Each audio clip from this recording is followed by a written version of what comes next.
Welcome, everyone. It is 1 o'clock Pacific time, which means it is 3 Central time, and it is officially time to go. So I'm going to have to turn down Stevie Wonder. I'm sorry. That makes me very sad.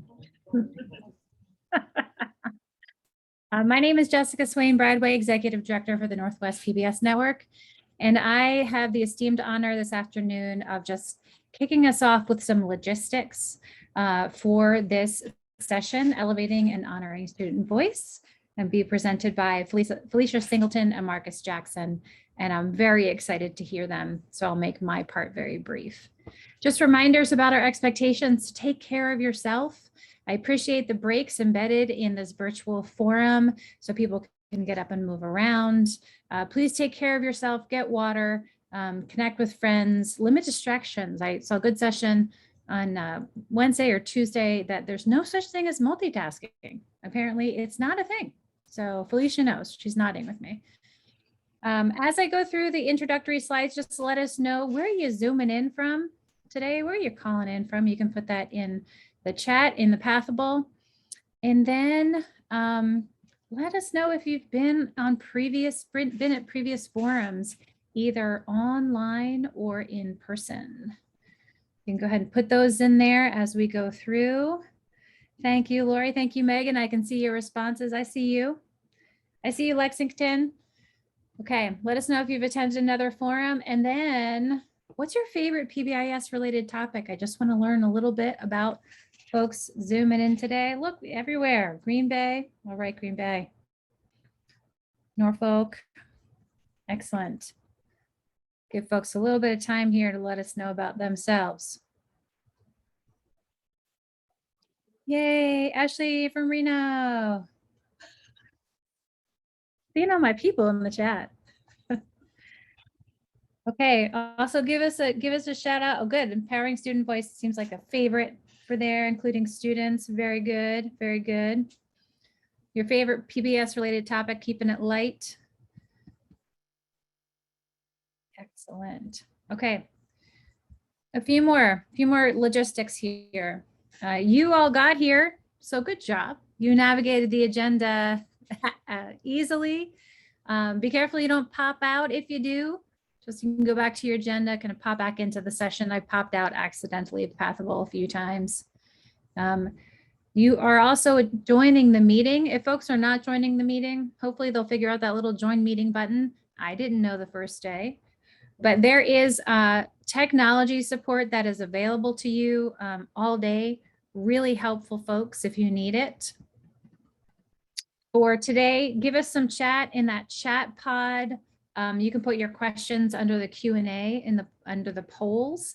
And then Alex, who's helping out on this session, and Patty and myself, we will do our best to filter those to Marcus and Felicia during the Q&A time. And again, just be careful you don't accidentally navigate away. You can click back on the speaker name or the session itself. We do love the social media tweets.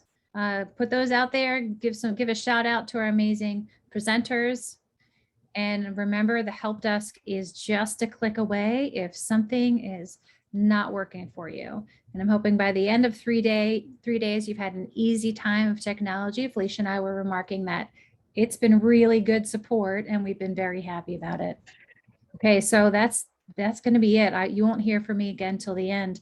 I'm going to pass it off to my new friends, Felicia and Marcus, ask them to introduce themselves and get us going. And I'm just going to hang out in the background. All right. Thank you, Jessica. Good afternoon, everyone. I am Felicia Singleton. I'm from the San Diego County Office of Education. I focus on equity-centered MTSS, PBIS, restorative justice practices, social emotional learning, social work services, all the things that address the inequities that prevent our students and families from fully accessing their education. Hello, everyone. I'm Marcus Jackson. I'm an executive consultant from the South County Special Education Local Plan Area, or SELPA. Also from the San Diego County Office of Education. My areas of focus are equity and disproportionality, MTSS, PBIS, school culture and climate, and a staunch advocate for students with disabilities and students who don't have a voice. All right, so if you've been with us at all this week, you probably have seen these land acknowledgements.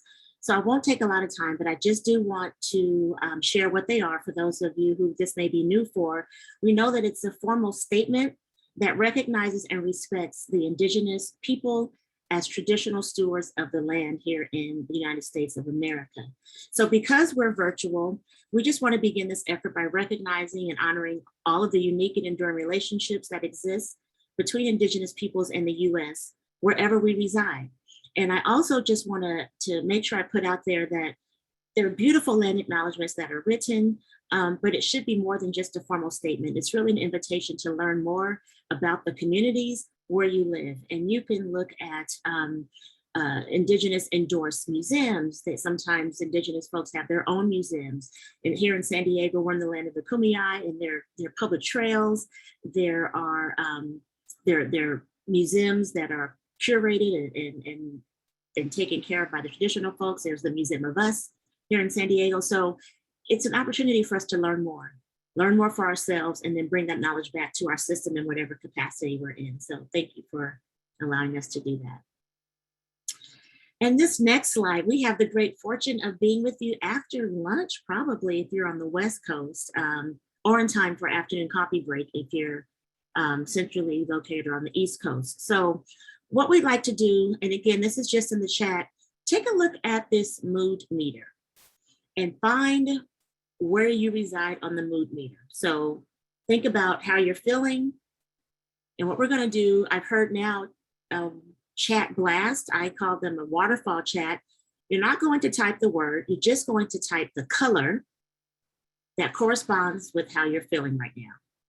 So I'll give you a couple of seconds to take a look at that mood meter and see where you reside. And then on the count of 3, you're going to type the color. And this just gives us an idea of how you're showing up today to make sure that we're doing what we can to support you. So on the count of 3, you're going to type the color in the chat. 1, 2, 3, type and hit enter. All right, Jessica's giving me a thumbs up. That means people are falling in the green or the yellow. Awesome. And every time we have a session, we like to talk about community agreements. How are we going to coexist in this, even in this virtual space? So these are some that we've outlined. If they're okay with you, you could just give us a thumbs up. You can hit okay and put it in the chat. But for this time together, we want to assume that what we say or what is heard comes from a good place. Trying to be fully present as possible. We get it, this is virtual, and there's other responsibilities that may take us away. Share the air. So when we get to the Q&A, we're going to do the very best we can to respond to your questions and engage in dialogue, but there are about 74 of us together today. So we want to make sure we're sharing the air. Stay curious. If someone says something that just gives you a reaction, rather than go to a place of defense, ask those questions. Stay curious on what you hear. When we do speak, we ask that we listen and speak from the heart. We ask that everyone breathe and take care of yourself, and then that you tell your own story. So if we're good with that, hit a thumbs up. All right. So our goals for today, our brief time with you, is to, we're going to define student voice. We're going to give a brief overview of the research behind Hart's ladder of participation. We're going to share our student voice journey, and I'm really careful to emphasize our. We're going to highlight a student video excerpt, and then we're going to share ways to include student voice in differing contexts. And then of course, we'll close out with questions. So what is student voice? Next slide, please, and we'll get into it a little bit. So student voice is really the opportunity to engage young folks into meaningful conversations with the adults in their system about issues that pertain to them. So we don't want to look at student voice as giving a young person a script at a board meeting and saying that's student voice. We don't want to go to the ASB president and say, you come sit on this governance team. That's not student voice. Student voice is really making sure that you're tapping into all of the different communities on your campus. So it may not be ASB president or the football captain or the debate team captain, but really, how do all of our students have access to give their input into our system? And the evidence of student voice is really seeing student-led initiatives or actions being involved on campus, right? Those things are happening and that they're moving towards school improvement, or they're in alignment with what your goals and missions are of not just your school site, but of your district. And then sharing the learning. So when we're looking at authentic student voice, what we're saying is that the young people have some knowledge that we need to learn from. We're shifting that power difference, right? And we're saying this is a mutual learning space, and we're going to honor what they bring to the table. So here is Roger Hart's ladder participation. So there, we're at PBIS, so it's all about the research. I want to make sure we say that. And there is actual theory around participation. And this ladder is a very good visual because the very bottom rung of the ladder starts with manipulation, right? So it's those performative activities that we do that just look like we're equitable. We look like we honor student voice. We look like we welcome our parents, but in the background, it's all manipulated. It's all for the camera, right? It's like a photo op. Rung 2 and 3 also, decoration. So again, those adult-led activities where we're just gonna go grab Felicia from cheerleading practice and plop her down. This is evidence of student voice. Or tokenism, again, adult-led activities. So the common denominator of rung 1, 2, and 3, they're all adult-led activities, and we're borrowing the youth to make it look like we're including their voice. As you go up the rung, they become more and more authentically youth initiated, where that youth voice is really seen and valued as a way to shift or hold up an equitable system. So for the purposes of today's conversation, again, we want to look at the bottom 3 as non-engagement. So we're not asking any questions. We're not asking for any input. It's just like, come on in. As you go up, 4 through 8, levels of engagement, right? So how engaged are the youth? Is it shared decision-making? Are the youth coming to the table with an activity or initiative? And we're just the supporting cast, right? So this is in your resources, but this is really a great visual for us to really decide, what is it that we're actually doing? So again, why listen to student voice? I heard something back in my master's program. If Rip Van Winkle were to wake up, the only thing that would look the same is education, right? Because we are the slowest to change. And oftentimes it's because this is the way we've always done things. So why we need to listen to student voice is because it brings a fresh pair of eyes. It brings fresh perspective. I don't know if any of you have ever had a new job, right? And you go into, at least me, I go into a new job as a principal or a different position. And I'm like, why do y'all do it this way? But it's because the urban myth or the legacy has just continued. So when you have a student voice at the table, they give you a different perspective and a way to look at things. They bring what is relevant to the table. Without student voice, a lot of us wouldn't have known about those TikTok challenges that have been running rampant in schools, right? But when you have that student voice at the table, they can help inform so that we can predict and prepare for what we need to. It also is a way to show students that together we can work together, we can accomplish some ideas. And then we can demonstrate that, again, students have a valuable knowledge. They have something to offer if we give them the space. So for today's presentation, we're going to really focus on the last 2 bullets, where student voice can really help us illuminate the issues of inequities and other difficult topics. There was a session earlier in the conference that really talked about how to engage in conversations about race and inequity, and they heard from the students. Also, with what we did, we were able to provide educators with a really with access to information about how their relationships with their students, often from marginalized groups and families, how they can shift their practice to make sure that they feel welcome. So our presentation today is really grounded in those last two areas. So what we're going to do next is watch a brief video on student voice coming from students.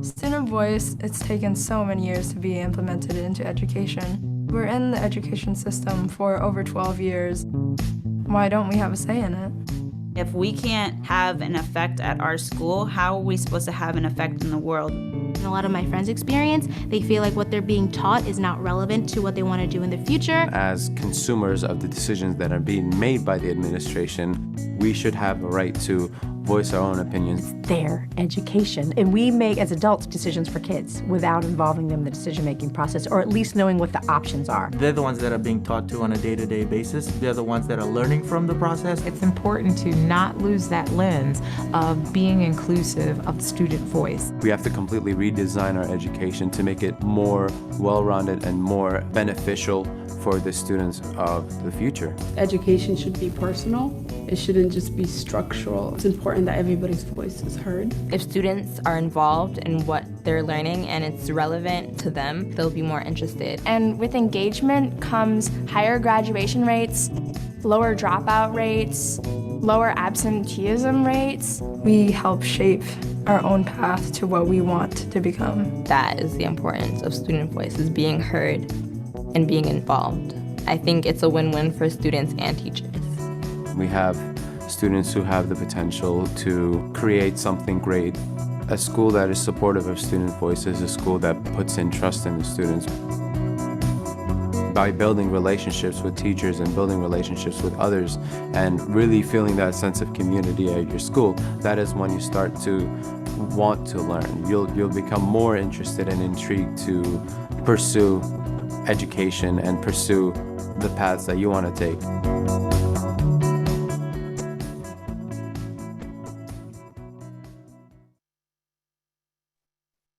So after watching that, there's a quote that really resonated with me, and I'd like to read it to you. We're in the system over 12 years. Why don't we have a say? If we're supposed to have an effect on the world, why can't we have an effect on the school system? That's a powerful quote, and it's a pretty legit question, right? So in California, according to our California Department of Education, only 30% of California students report meaningful participation in school. So that's a scary number. And we have to learn to move away from the sit and get model.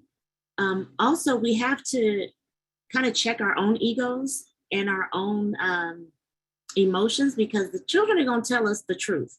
And if you're creating space for the children to talk, be prepared to hear the truth and be okay with that. Like, it's not about it shouldn't be taken personal, because we need that information. That's very valuable data on how we can create equitable systems. So the next slide is just, again, just to chat based on number. To what extent is student voice honored in your system? Not at all. If it's in some context, put a 2. If we're working on incorporating into all aspects of our system, put a 3. And if student voice is at the center of all decisions that impact students, put a 4.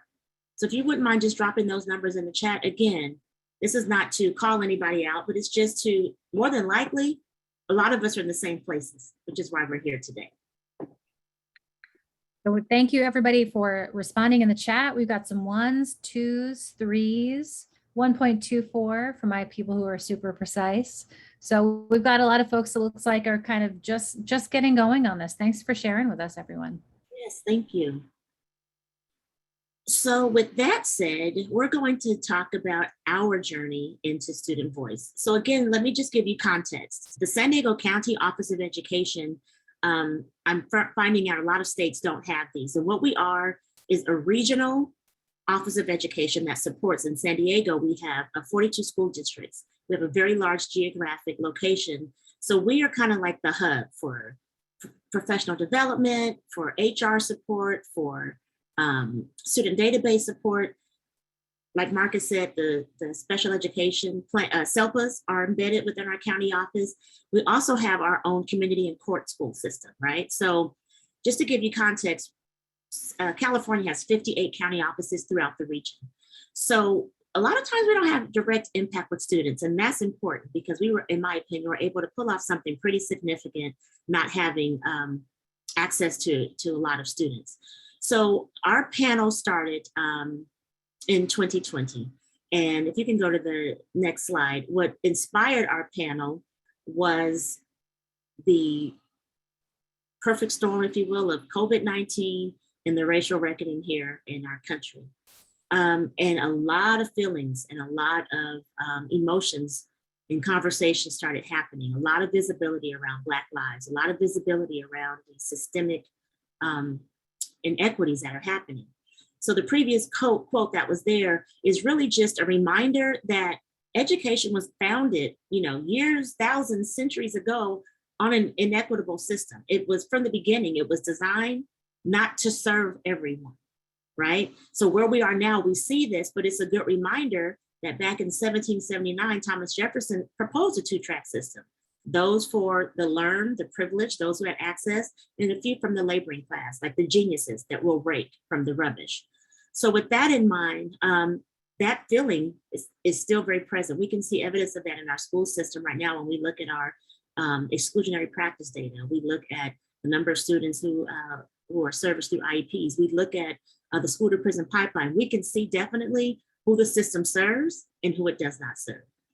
So the next slide is just a visual to remind us that we have the COVID-19 pandemic and we have the racial reckoning, and we seize that as an opportunity to do something.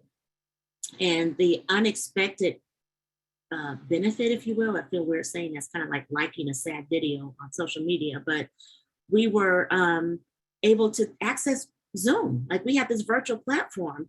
And one thing we thought was we need to hear from some students. Again, this is July. So the group came together, the planning team came together, and we said, we're going to figure out how to make this happen. And we got on the phone and we leveraged relationships with our partners, with our colleagues. Our superintendent really wanted to hear from our Black students. So we were able to pull together students from across the region. If you can go to the next slide, please. We were able to pull together students from across the region. And that's also very important to note, because what we didn't want was for this message to come out and folks feel like, oh, that's just happening down there, or that's happening on that side of the railroad tracks. Once we recruited students, they did not give their last name, they did not disclose their school, and they did not disclose their district, their system that they were from. That was intentional because we wanted folks to see that it doesn't matter where you are. What students are experiencing is across our county.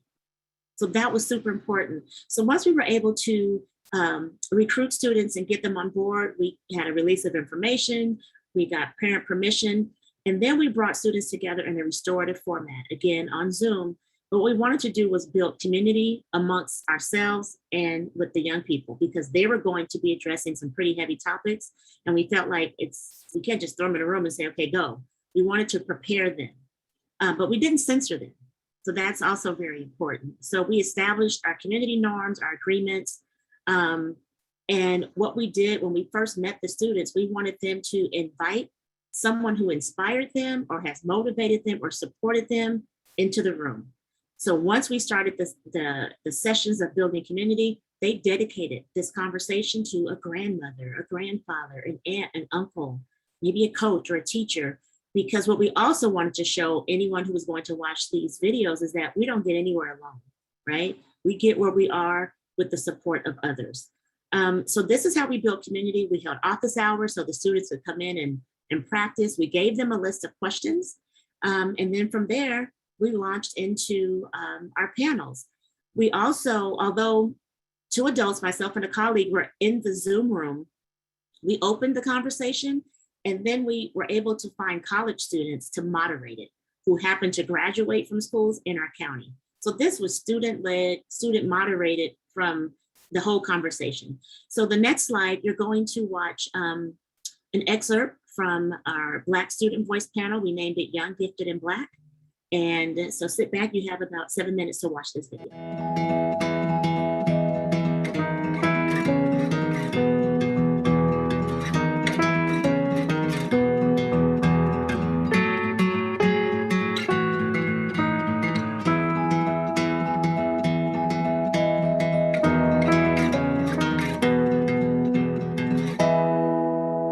The first question is, what is your experience being harmed by racism in schools? Temple, would you like to start us off? I would like to invite you to please share with the audience the time that you've been harmed by racism in the schools. A time I've experienced racism in school was during my freshman year in my Spanish class. I was new to the school. I started 3 months late into my freshman year because I had originally went to a charter and I wanted to go to a public school for a more diverse experience. So I was in Spanish class and my teacher was talking about what his family traditions were. And he said that in his household and his family, they called Black people cucarachas or cockroaches. And then he asked my classmates, and that included 2 of my friends, to raise their hands if they themselves or their families had ever been racist or said racist things to Black people. And I'm the only Black person in class, and everybody, including my teacher, raised their hands. And I had to sit there and watch that my teacher and my classmates proven that they don't accept me and that my classmates don't accept me, and I wasn't welcome. I was in 3rd grade and I went to a school and I was the only Black kid in the school. And my friends at the time had mentioned, oh, let's have a Nerf war at recess. So, okay, so I brought my Nerf game. And at recess, we did our little thing and I went to class after recess and I got called into the office to speak to the principal. And I didn't see anybody else. And my grandma came because, you know, she called my grandma. And I didn't understand what she was saying at the time, but later on in my life, my grandma had told me that she moved me out of the school because the principal was like, oh, he's going to be a thug when he grows up. He's not going to be anything else. So that really impacted my life and what I did, my decisions, or what I did in like all the other schools I went to. Because I didn't want to do anything because I didn't want to be labeled that. So yeah, that kind of messed me up. In 6th grade, my English teacher was well-spoken. He would always use good vocabulary, except when he would speak to his Black students. When asking for his help, he spoke to me as if I was illiterate. He would talk very slowly, use very simple words. I tried to use good vocabulary when speaking to him, but he would just tell me to speak how I would normally talk. And because of this, I was forced to speak differently just to communicate with him. And it even got to the point where I'd comment on my essay saying that it didn't sound authentic enough. And when I asked other Black students if he was doing the same thing, they said that he was. And it got to the point where even the white students started to speak to all the other Black students as he was speaking to us. And this experience just made me feel inferior to other students, and it made me ashamed by my culture and heritage. So in my junior year history class, my history teacher, who is a white man, said the N-word in class. It was the wrong context. No one knew why he said it, and no one in class spoke up. I regret not saying anything. I was one of 2 Black people in the class, and everyone was just very upset and enraged. So we took it to admin, and admin did nothing about it. The only thing that they did was send my mom an email saying, I'm sorry how you perceived the situation in class. So the form of racism that I've encountered was my sophomore year in high school. And it was a video that was put out by a few students. I go to a predominantly Mexican school. And they put a video out, and the concept was, what race would you not date? And that was already like an issue. That's the kind of question I feel like you shouldn't ask. But majority of the students had said they wouldn't date Black people, and the reasonings for why they wouldn't date Black people were very like negative. The stereotypes that we try to get away from, we're ghetto, we're ratchet, like all the bad things that don't really represent us as people, they were pulling up to basically tear us down. I feel that in order for educators to really value our experience as a Black learner, they have to learn how to value our experience as Black people first. And I know in my educational journey, whenever Black people are brought up in any context of learning, it's always about the struggle and middle passage and slavery. But I feel like if they uplifted the joys and inventions and contributions that we've made, it would make a huge difference. We need to have really important conversations because that's what's important. It is not the Black people's job to show them like why we're feeling this way or why we're having this sort of reaction. It should be their own personal thing saying, oh, why are they feeling this way? And they should seek out that information. We should not have to put it for them. And also that they need to sympathize and understand, like, I'm bringing it back to what I said about the perception thing about my school. There's only one way to perceive racism, and that it is racist and that it's harmful. So I think that it's important that they understand that and that it doesn't happen again. I think that what we need to do to like feel more empowered and safe when we come back is to have our experiences recognized in a more normal manner, like outside of the couple of Black Student Union assemblies that, you know, some people are deciding to go to. Like, I feel like it just needs to be talked about comfortably, like between teachers, and maybe even learned about like just what we're going through and like how it's not all negative, so that we can feel safe and feel empowered to just talk about all the like positive experiences that come along with being a Black person. So that's what I think would make me feel like more safe coming back, especially with what's going on right now. I would just want for teachers to recognize experiences with racism and accept that racism is still a part of today's society, because the first steps to getting rid of anything is recognizing that it exists.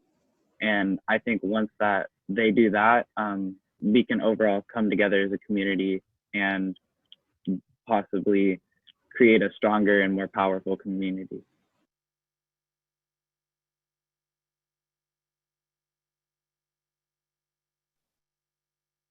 So now I'm going to thank you, everyone. This video still gets me choked up. I'm going to toss it to my colleague and friend, Marcus, to take us through the video debrief. Thank you, Felicia. I appreciate that. Before we start the debrief, guys, let me just do some self-disclosure here. I've seen this video many, many times, and it still hits me a certain way. My son was a part of this video. And let me tell you a little bit about my son. He was a junior, 11th grade at the time. My son is socially conscious. My son is culturally competent. He knows Black history. He knows American history. He knows world history. The first time he encountered a situation at school regarding racism, he was a kindergartner. A student made a comment, told me, and being an administrator, school psychologist, I was at that school. We took care of the situation with some restorative practices, problem resolved. Then there was a 4th grade situation. Same thing, comment was made. My son felt a certain way. So I went to the school, like Superman, both times. So I arrested the school. We dealt with the situation, and I thought it was resolved. I didn't hear from my son about this in middle school. I didn't hear about this in high school. So I thought that things were fine. So when I approached him about speaking up with this panel, or at least have an opportunity, I didn't think that he would do it because he had become pessimistic to schools standing up and having voices for students. For example, he felt that there were a lot of things that were done that the administration doesn't do anything, particularly his school that operated from a punitive approach. So I let him make the choice. And then he went to the meeting. He came back from that initial meeting with Felicia and our good colleague, Anthony Seha from the County Office of Education. And I'm telling you, his face lit up. I attribute that to them. They put those students in a room. They created this safe, trusting environment. Now let's go back to that time. This was right when across this country, things were so heated. There was so much anxiety. There was so much anger. There was so much fear about what was going on regarding social justice. So these students were in this situation where they're sharing their personal experiences. It was so raw and so real. I talked to him afterwards and I said, I didn't know some of the stuff I heard for the first time that was going on in high school. And I said, why didn't you come to me? And he said that by being in that room with those other students and hearing that I wasn't alone in this type of situation, it empowered me and it made me feel better about sharing. And he realized this kid's a lot smarter than I will ever be at his age, that this would have value long after he's gone from high school. So I wanted to share that before we move forward. So what I'd like you to do, if you can, think about how you could capture student voice in your school or your district. If you can, put that in the chat for us.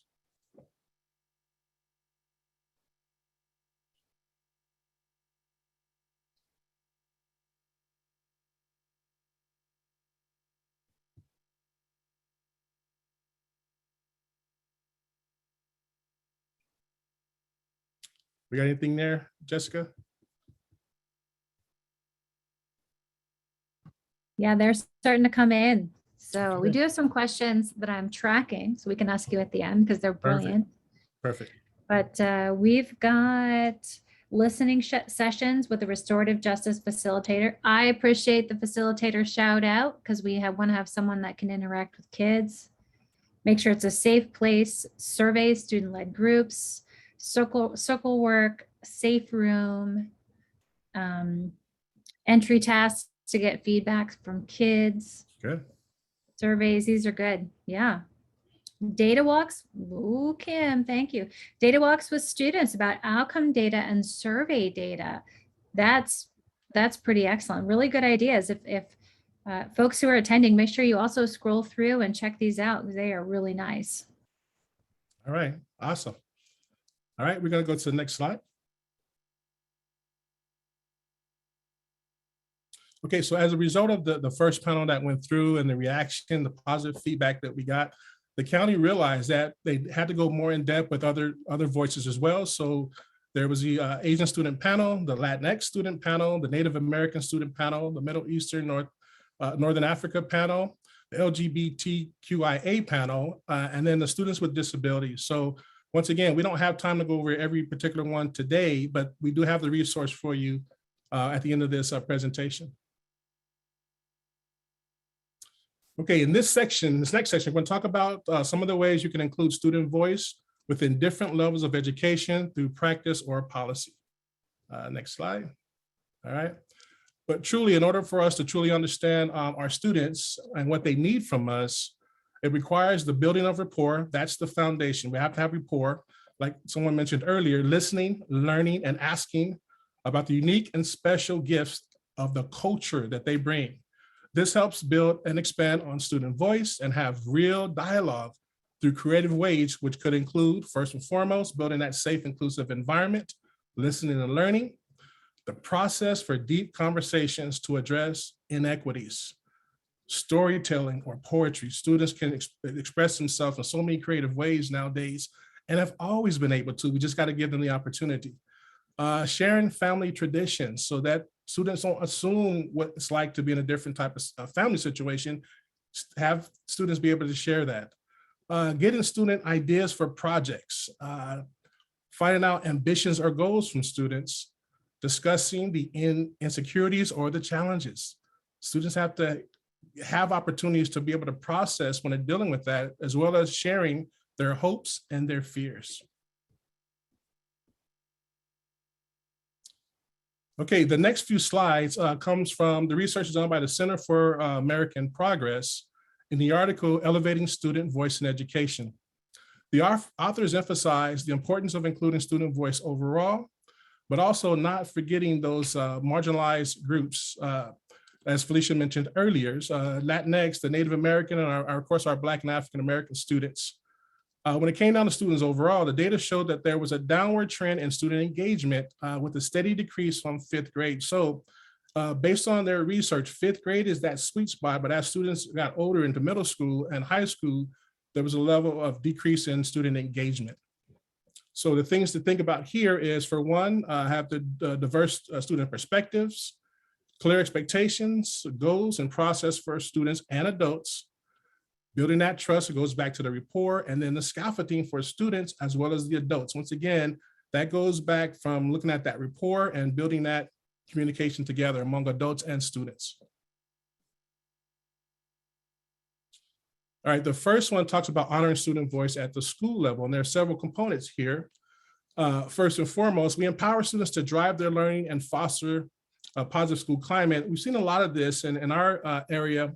We've been utilizing student voice in their individualized education plans, student-led conference meetings with parents. So we've been doing that in some of our areas out here since 3rd grade. So it really starts there, but it gives that student an active participation in that component, as well as the creating student governments with meaningful authority. Students having an active voice, not only in the government components at their school sites, but the clubs and activities. We've always incorporated student voice, getting their evaluations, and also letting students help us guide what type of programs we need for our school.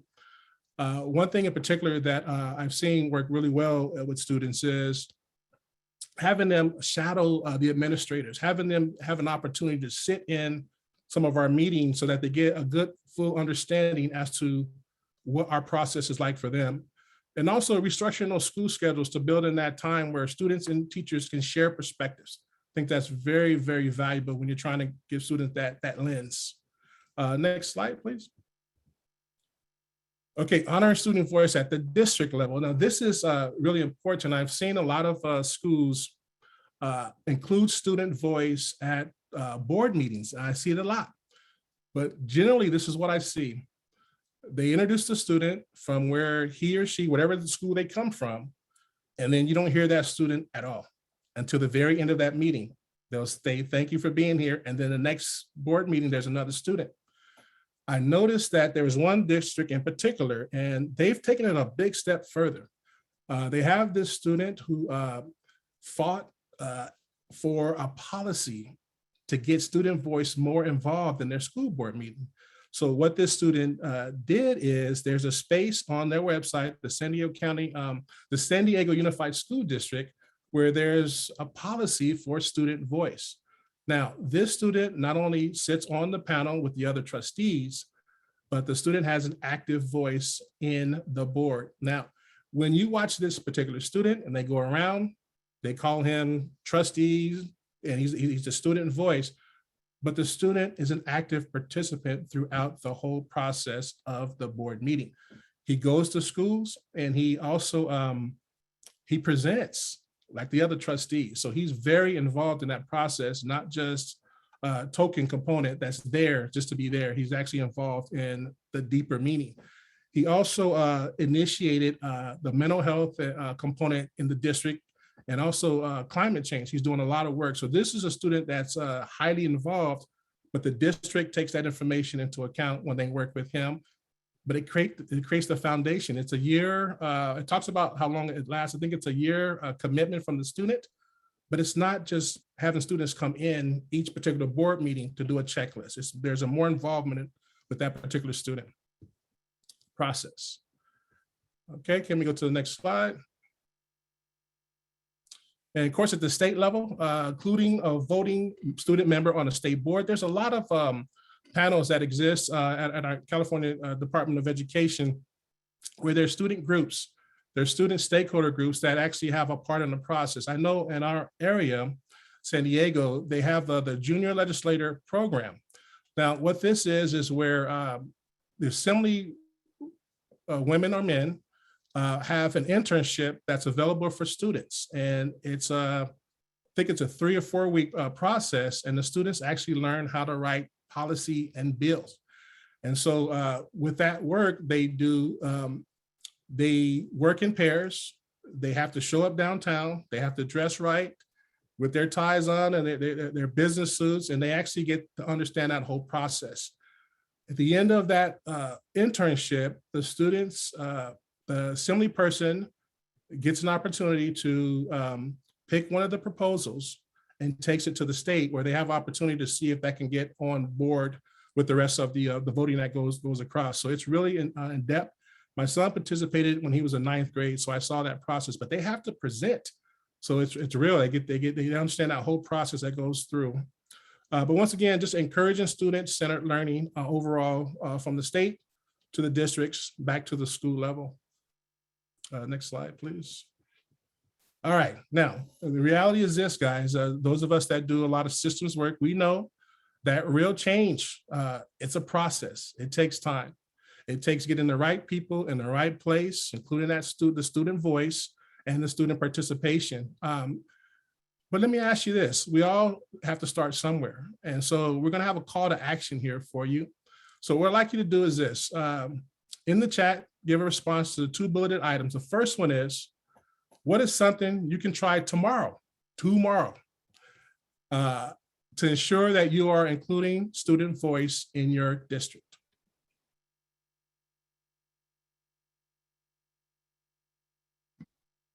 And there should be a sense of urgency out there.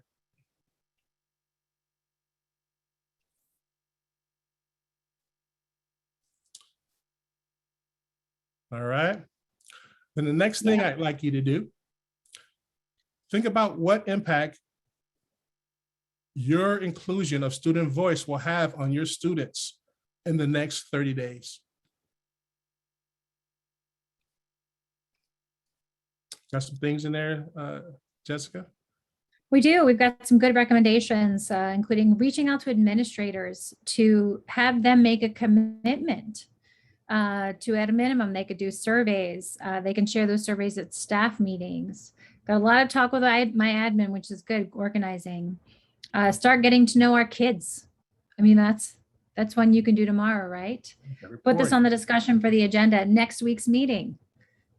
I love it. All right, great. Yeah. All right, you want to go to the next slide? And I see a lot of people responding that impact of inclusion would include kids feeling more powerful, kids will feel heard. We might see disciplinary changes. That's in there. I love that. Parent buy-in. I like that one too. Excellent. Good. And I didn't say this earlier, but let me just really emphasize this because I am, Felicia too, we're strong proponents on this, that when we're creating the student voice, a lot of times the first thing that people think about are students who are in our associated body, student groups, or student council. I think it's so valuable to get those students who are disconnected. If you can build rapport with him or her and give them an opportunity. I've done that from day one. At the alternative education program where I was principal, yes, we created a school council. And I can't tell you a little bit about those speeches, but really to not do that would be to assume that our students were gonna stay there for the rest of their lives. And that was never the idea we had. We wanted to give these students the opportunity to learn these skills. So when they eventually transition back to a comprehensive school, they had some skills if they were leading toward that aspect in terms of being involved in other things. So I'm going to go through this quote right here. And once again, those of you guys that do system work, this is what we think about. You know, if we, meaning the adults, create the equitable settings to empower our students, all of our students at our campus, we create the opportunities to inspire our students. So that's something that we live by, and just meaningful for students overall.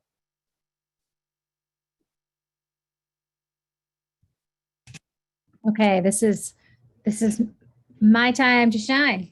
How can I shine after that? Those students are brilliant. Thank you, Marcus and Felicia. We're going to pull some questions in here. And as Alex and I make sure we have all of those organized, if you haven't had a chance yet, or nothing's really struck you yet, I'm going to challenge you to just take a minute, type a question or comment in the chat pod. And Alex and I are going to make sure we've got all these questions pulled into here. And I'm just going to pop them into the chat in the Zoom for our panelists to see so they can respond to.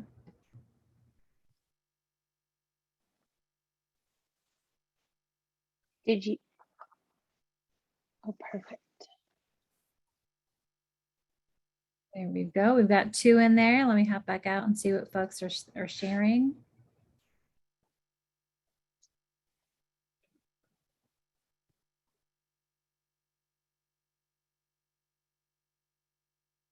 These are very good.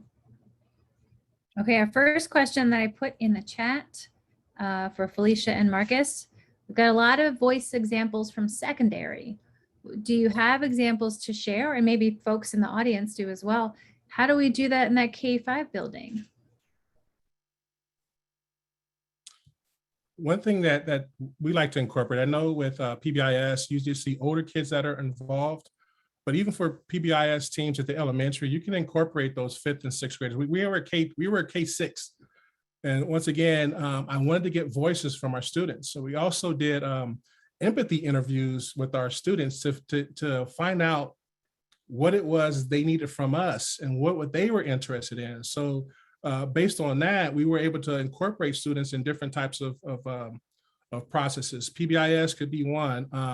At my school, the way that we worked is every person on that campus, every staff member had an ability to be a leader. For example, even our custodian, we created the CARS program, C-A-R-S was the acronym, Custodians and Responsible Students.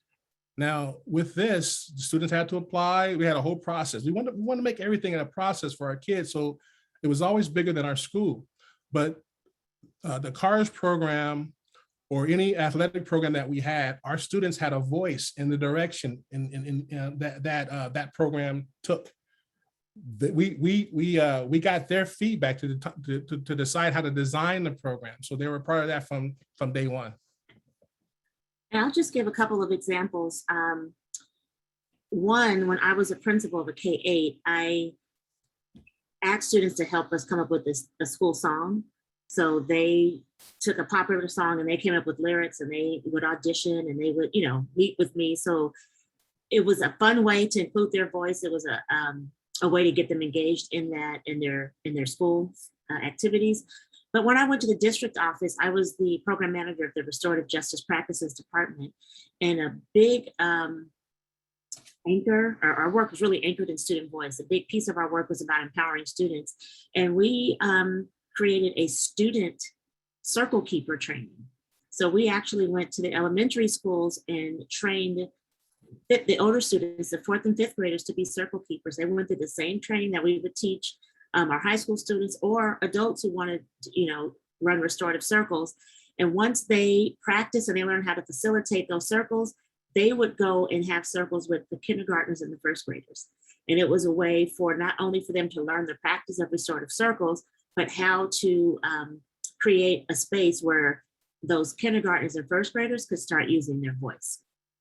So those are 2 ways that I'm familiar with using the younger children's voices. Excellent, thank you. We've got a few more really good questions in here. Our next one is, thank you, Anthony. How do you support students to be confident in their sharing? We have a few folks are asking that. What's the best way to prepare them to help them feel confident there? You want to go first, Felicia, or you want me to go? Either one. Go ahead.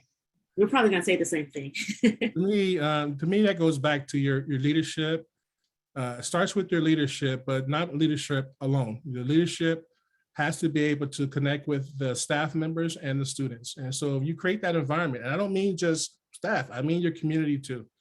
It's the culture you set. When people walk through that front office, they know what your school's about. And you also have to create and also an anonymous outlet too for students who may not feel comfortable talking to an adult. Then you have outlets to where there's an anonymous way or an alternative way that they can share information. And like anything else, once you've identified it, you have to be quick in your response to address that student's concern. So go ahead, Felicia, if you want to add anything else there. I would say I agree with making sure administration's on board, because we want to take the stigma away of students getting in trouble. So I think that's the first step, is that this is not going to get you in trouble. You're not going to be retaliated against. And then also ensuring them that what you say here is moving us towards action.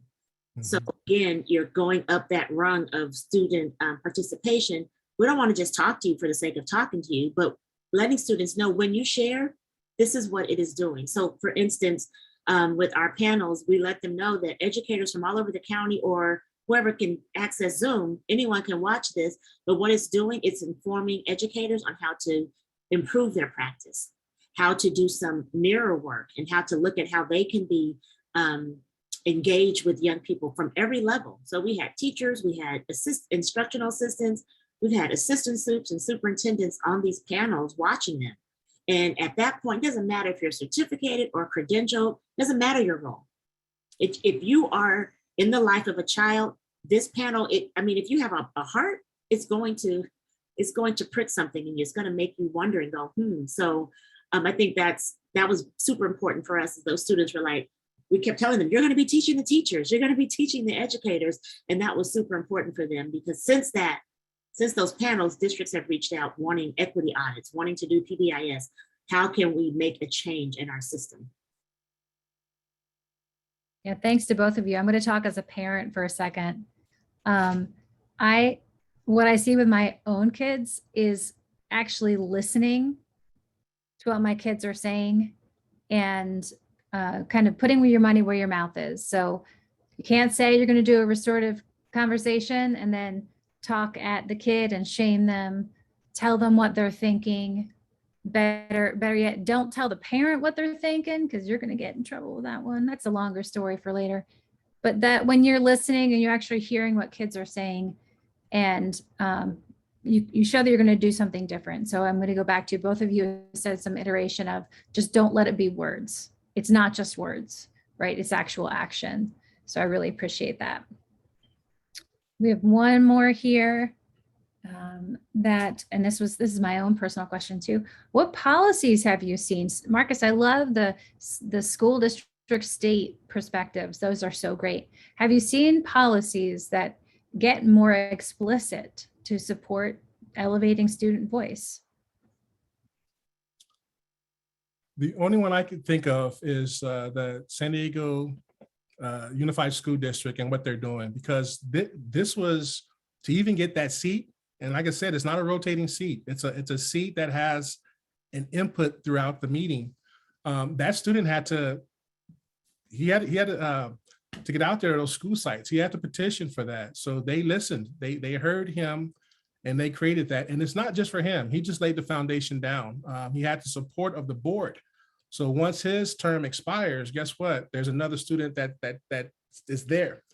But he organizes things throughout the district because he connects with the different school committees across the district. So I was really blown away. Once again, I've seen those before, but the students there in the beginning is introduction, and they say goodbye at the end. It's a whole different level. So that was student initiated to get to that point to where it is now. So now that's policy, the way they look at it from that standpoint. And I have seen another district in San Diego, the Youth Voice really shifted their equity work and their policies. They started, it started on social media, and it was a platform where people could talk about their experiences in that district. And from that, they adopted their equity curriculum. They engaged and worked with the County Office of Education's equity department. They have a team there. They are really doing the hard work, not the performative work, but they're indeed doing the hard work. Also, the California Department of Ed has a state, a student board of education. Yeah. So that is a policy that is in place where students can apply to be on the CDE's student board of education. That's amazing. Okay, we have another question from Anthony. Thank you, Anthony, again. Good questions. What do you do if a student says things that might be hurtful to teachers? Well, again, you don't just give them a mic. We talk about the goal of this conversation. So there's a fine line between censoring and making sure that we don't further harm. So my experience as a restorative practitioner, that's what we always go in. Like, what are we doing to build the relationship? It's okay to say things that may hurt, but it's not okay to be hurtful. So we have that conversation with our young people, because the reality is that when you talk about race and you talk about the lived experience of a marginalized community, somebody's not going to like it. Someone's feelings are going to be hurt. And so that's how we approached it. We had, pre-meetings. Anytime, if you know anything about restorative justice, you don't go into a conference without preparing both sides. So when we went into those conversations, we met with those students and we said, this is why this needs to happen. Also, in our case, we didn't disclose what school, we didn't disclose what district, because we don't want it to be hurtful. We feel like if it gets to that point, the message is lost. So that was just some of the ways that we approached it. And I think preparing teachers that if we're going to ask for students' opinion, be prepared for the truth. And be prepared to be reflective, because we know that we all have room for growth and improvement. And I'm gonna, I'm right with Felicia 100%. It goes back to the leadership, and it goes back to the culture of the school. You set that environment to where you can have those conversations. And once again, it'll get difficult sometime, but a good leader knows how to take care of the students and the staff in the community. So it's just not one, it's all. And so you're able to bridge those groups together to resolve, and like Felicia said, to do some restorative work to get to the root of what the issue is, and then move forward. And also, one thing I like to add is if a teacher, hears something that's hurtful, it's a great time to be reflective and think about how they're communicating. Like, what are they showing? What are they modeling for students? How are they engaging with their colleagues? How are they publicly shaming or calling out students in class? So that's something to think about. If I'm kind of uncomfortable in my chair, if I'm moving around in my seat because I'm uncomfortable, let me take that as a moment to be reflective and say, man, do I do this? Am I operating from the width box of the social discipline window, or am I constantly doing things to my students? And I just want to add a little more to that. It goes back to, you have to scaffold for adults and students, because as a school psychologist, if you didn't, I always stayed current. Because I had to. You have to stay current. And I've worked from K through 12 as a school psychologist. So you have to stay current, because sometimes there's a misconception. Maybe a teacher is misinterpreting what a student said. And so in order to bridge that gap, you got to have that regular communication. So there's no misperceptions of what's being said, and there's a better way of understanding. But go back to what Felicia said, again, just do some restorative work to get to where the root is and build from there. Mm-hmm. Thank you, Marcus. That, you got to practice this. I know that Dr. Lucille Eber has said from the very beginning, I got to do a meeting with the Chicago Public School restorative folks. And, from that point on, Lucille and I were meeting with schools and districts, and she would say, your adults need to be having these hard conversations. Your adults need to practice these things. It's really hard to sit in discomfort and knowing you've done something wrong. I'm going to speak from my own perspective and to say, I'm sorry. I may feel like I'm sorry, but I don't want somebody to call me out on it. And I like to joke, I'm from New Jersey. I kind of always have a simmer of justifiable anger going on from the East Coast here. But that practice piece is so important, and how better to do it than through a multi-tiered system where we are set up for practice. So we have two other questions in here that are really nice. This one's a bit of logistic one. We have a school of 600. What's a good size panel for our school? So what are your thoughts on that? I think it would depend if you wanted an affinity panel. So if you're talking about a group specific to one ethnicity or race, or it's just student voice about their experience, I think that would be the first thing. And then maybe looking at your grade span. So if it's a middle school, I would think of 600, you'd have at least a representative from each grade level, maybe 2 from each grade level. And then across that grade level, you got to take into consideration gender, take into consideration the level of school involvement. So, because what we're really trying to extract is how can these experiences, how can we leverage them to make changes or to improve for all? So that would be something I would look at, not necessarily just a number, but see if you can get a good representation of your student body.